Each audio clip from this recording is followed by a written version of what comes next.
Olá, tudo bem? Sejam todos bem-vindos. Hoje eu quero tocar num dos assuntos mais importantes para todos nós, que é a relação entre o embrutecimento da alma, cada vez maior, que a gente observa ao nosso redor, o embrutecimento da inteligência, o embrutecimento da sensibilidade, o embrutecimento da capacidade humana de compreender, tá? De maneira geral. E isso que o pessoal chama de polarização política, mas que eu prefiro descrever como uma incapacidade de se discutir realmente quem tem razão quando duas pessoas propõem caminhos distintos. A incapacidade de parar para conversar com alguém e de maneira honesta conversar com essa pessoa e o embrutecimento da alma, eles andam juntos. E é sobre isso que a gente vai conversar hoje, tentando aproveitar a oportunidade para explicar para vocês por que é que o tema da conversação e a relação entre conversa e persuasão foi tão importante na ensaística aí de vários filósofos ao longo da história. Vamos lá.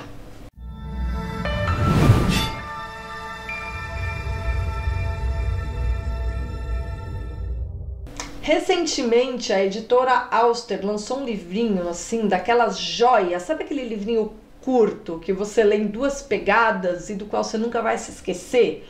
Ó aqui, ó. Ó aqui, ó. Esses são os livros que eu mais gosto de divulgar, os livros breves, porque eu sei que o brasileiro, em geral, não tem hábito de leitura, mas muitas pessoas querem criar esse hábito. E eu sempre digo, você quer criar o hábito de leitura? Comece lendo contos, pequenas novelas, obras curtas, porque você consegue ali realmente concluir a leitura, sentir que você alcançou e você consegue ter a visão de conjunto para refletir sobre a obra que você leu, porque evidentemente o gosto literário surge quando a pessoa, ao ler várias obras, reflete sobre essas obras e aí ela começa a entender aos poucos o que é literatura. E quanto a mais alguém vai entendendo o que é literatura, mais a pessoa se apaixona por esse mundo. E eu sempre digo, você quer começar a ter uma rotina de leitura, comece por obras breves, por contos, lendo novelinhas. Um livro que eu indico muito para quem quer começar são aquelas novelinhas realistas do Thomas Mann, por exemplo, do começo da carreira dele, as curtinhas. Tem muita coisa boa. Morte em Veneza, tá, é um primor de literatura, mas você tem aquela novela A Enganada, que é uma novela absolutamente maravilhosa sobre o sofrimento, tá? É uma novela espetacular, curtíssima, de uma sensibilidade fora de série, que uma pessoa que nunca leu na vida vai se encantar com essa novela. Uma pessoa que nunca teve hábito de leitura. E outras estratégias são aqueles contos dos autores russos, que são sempre muito curtinhos, né? Mas nem sempre a gente quer reduzir esse nosso começo de vida cultivando o espírito a obras literárias, o ensaio, né, o tratado, essas obras que são obras reflexivas, nós gostamos delas porque é um outro estilo, é um outro registro que nos convida diretamente à reflexão, tá? E um autor que sempre teve muito prestígio por pessoas que não tinham pretensões literárias, mas gostam de ter cultura geral, é o Montaigne. As pessoas adoram ler Montaigne, porque o Montaigne ele criou um estilo de escrita que é o ensaio, que é praticamente uma conversação entre ele e um interlocutor que ele imagina. Muitas vezes, muitas pessoas dizem, ler Montaigne é como estar conversando com um amigo, etc. Mas era isso que ele queria fazer mesmo. O Montaigne, ele praticamente coloca você ali na biblioteca dele, naquela poltrona, e começa a conversar com você. E os ensaios são assim, cheios de digressão. Às vezes ele começa por um lado, vai para o outro. Um dos melhores ensaios do Montaigne é aquele que chama Da Experiência. É um ensaio que ele consegue misturar estoicismo, ceticismo, enfim, e platonismo, mas você não percebe que ele está ali pensando em leituras muito profundas que ele fez, porque o tom de todo o ensaio, embora filosoficamente esse seja o mais consistente que eu considero dos ensaios dele, o tom é de conversação. E por que toda a obra do Montaigne? Porque a obra do Montaigne são os ensaios, né? São 3 livros Cada um dos livros tem um conjunto de ensaios. Então, o Montaigne é um autor clássico perfeito para quem quer ler algo que não seja ficção, que tenha um tom de intimidade e que, ao mesmo tempo, sejam textos curtos, porque os ensaios são todos curtos, né? Então, o livro, o ensaio pode ser até extenso, mas ele é um conjunto de ensaios e eles se leem independentemente uns dos outros. Eles são independentes uns dos outros. E aí você vai lendo um aqui, um ali, um aqui, um ali, e é uma experiência interessante. Mas tem um dos ensaios do Montaigne que é muito especial, que é justamente sobre a arte da conversação, que é, na verdade, a própria moldura do registro literário que o Montaigne criou, que é o ensaio. É uma conversação culta, repleta de digressões e fruto da sua ampla cultura geral, mesclado às suas experiências da vida, que ele oferece a você, te fazendo se sentir na poltrona da sala de estar dele. E aí o Montaigne, no ensaio chamado A Arte da Conversação, ele explica por que é que ele considera a conversação o exercício mais frutuoso e natural de nosso espírito. É assim que ele define a arte de conversar, né? Conversação pode ser um termo que parece estranho a alguns de vocês, mas de fato o termo francês é conversation e é uma expressão, é uma palavra que realmente define a arte de conversar, porque muitas pessoas acham que jogar a conversa fora é o mesmo que a arte de conversar. Não, para você saber conversar, você tem que ter abertura de espírito. Sem uma pitada de amor ao próximo, meu amigo, você não vai aprender a conversar nunca. Você tem que querer ouvir o que o outro tem a te dizer. Você tem que estar disposto a aprender algo com o que você vai ouvir do outro. E você tem que estar disposto a entender profundamente para ser capaz de mostrar, a ouvir a palavra do próximo, algo que nem ele próprio viu. Tem uma frase do Montaigne que é muito famosa, que ele diz o seguinte, ele está falando ali sobre essa tendência que as pessoas têm de não se compreenderem, né? E ali, naquele momento, ele diz, a palavra é metade de quem fala e metade de quem ouve, como dizendo, não espere que o seu interlocutor vai entender exatamente o que você quis dizer, porque a palavra é metade de quem fala, metade de quem ouve. E aí, a primeira coisa que nos vem à mente é isso, né? É porque, bom, claro, ninguém nunca vai entender perfeitamente o que você falou. Por isso que um diálogo, até que você chegue a um acordo com uma pessoa, você bate e rebate, vai e volta. Mas justamente porque existe um esforço para que a compreensão se faça. Mas além desse esforço de compreensão, que faz parte da arte de conversar, que tem de estar imbuída de amor ao próximo, porque se você não quiser se esforçar para entender o que o outro falou, você não vai saber conversar, você vai trocar monólogos, que é o que as pessoas fazem hoje em dia. Hoje em dia as pessoas trocam monólogos, elas ouvem o que o outro está falando e elas falam o que elas desejam. E não tem relação nenhuma entre o que um fala e o que o outro está falando. São monólogos paralelos, que é a coisa mais chata do mundo. E é algo que não permite que a gente estabeleça uma relação sincera com as pessoas, tá? Esse é o problema principal. A nossa vida política, ela é um monólogo paralelo entre pessoas que querem falar só entre elas próprias nos seus grupos e outras pessoas que querem falar elas próprias nos seus grupos, cada uma das quais com as suas obsessões, mas elas se recusam a conversar. E eu não estou falando aqui não que a gente tem que sentar para conversar com um comunista sobre amor ao próximo, não. Eu estou falando que nós, pessoas comuns, todas repletas de confusões na alma, podemos sim sentar com o nosso familiar, o nosso primo, o nosso amigo, a pessoa que trabalha conosco, para conversarmos sobre qualquer assunto, independentemente do botão que ele apertou na urna. Porque nós temos algo em comum. Aquelas pessoas com quem nós temos algo em comum, a partir do momento que a gente se recusa a conversar com elas, a gente dá mostras de que a nossa alma está embrutecida. Tá? Nossa alma está embrutecida. E o ponto que eu queria chegar aqui é o seguinte, a palavra é metade de quem fala, metade de quem ouve do Montaigne, sabe como eu interpreto também?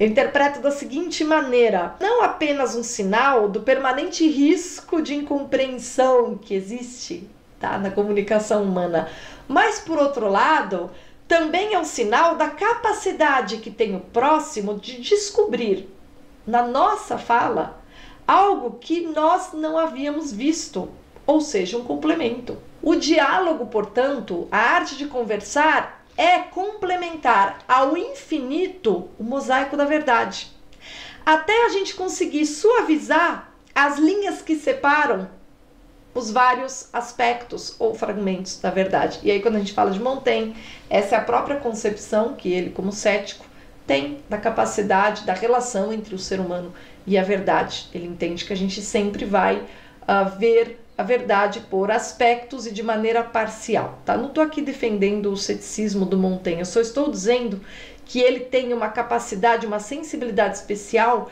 para nos devolver a capacidade de cultivar a arte de conversar, tá? Eu tenho uma correspondência há muito tempo com um amigo e é praticamente prática de interlocução que nós temos. Eu tenho interlocução com outros amigos mais recentes. Todas as pessoas que amam aprender são pessoas que amam conversar. Todas as pessoas que amam aprender são pessoas que amam ouvir e que falam na esperança de ouvir algo em troca. Tá? É muito engraçado, porque não é por acaso que eu entendo que o diálogo platônico é um formato que nos coloca ali no centro da própria filosofia, porque o centro da própria filosofia é a compreensão.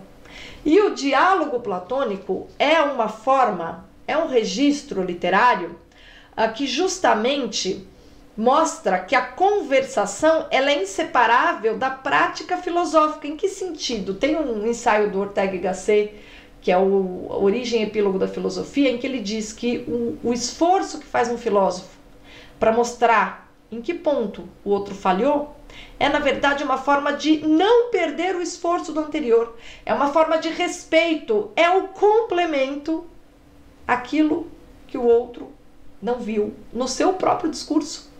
Quando a gente estuda um autor como Platão, que tem essa relação com Heráclito, com Parmênides, com Pitágoras, com Empédocles, tá? Quando a gente percebe isso em Platão, e a gente percebe mais claramente ainda em Aristóteles, que sempre faz um recenseamento de tudo que foi falado antes de dizer, olha, sobre esse ponto, tal autor falou X, tal pessoa falou Y, esse outro falou tal. Aí quando ele cita o Platão, achando errado é meio indireto, né?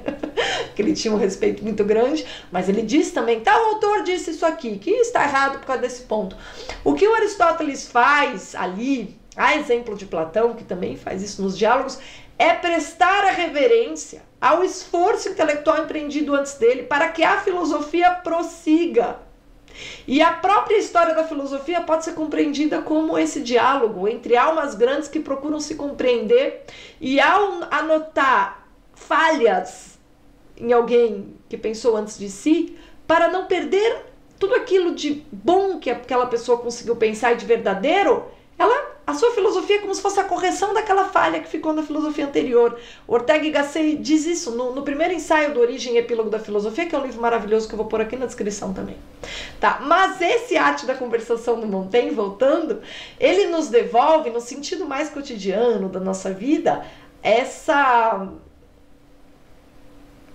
a percepção de que não é possível ter civilidade numa sociedade sem o desenvolvimento da arte da conversação, tá?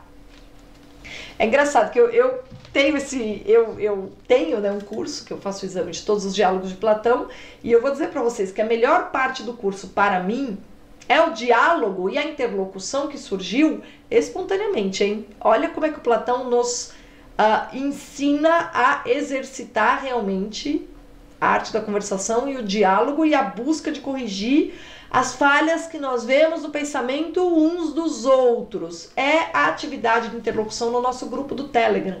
Quem é meu aluno no Ascensão da Inteligência, entra num grupo que é exclusivo para os alunos, onde nós debatemos. E assim, não são só assuntos do curso, são todos os assuntos possíveis, mas sempre amparados pelo que nós aprendemos cada vez mais, dedicando tempo ao exame de um autor que alcançou tão alto como Platão, né? E a coisa mais interessante para mim, como professor, é ver isso. Falou, olha que incrível a interlocução e o nível da interlocução desse grupo aqui. As pessoas estão praticando filosofia. Daí, pessoas que entraram aqui para fazer um curso de introdução à filosofia estão praticando filosofia, entender o espírito da coisa. Tá, mas para você que deseja ler um ensaio maravilhoso sobre a arte de conversar, para corrigir em você próprio um embrutecimento espiritual que você identifica em você, porque isso é uma coisa da nossa época, do nosso ambiente, que nos afeta a todos em algum grau, tá? Eu queria indicar esse livrinho aqui da Auster, que eu vou deixar aqui na descrição. Vou deixar o do Ortega y Gasset, para aqueles que gostam de filosofia e gostaram dessa definição, em segundo lugar. Mas esse aqui, primeiro, tá de graça, e ele é uma edição interessante, porque além do A Arte de Conversação do Montaigne, o título maior é A Arte de Persuadir, do Pascal, né?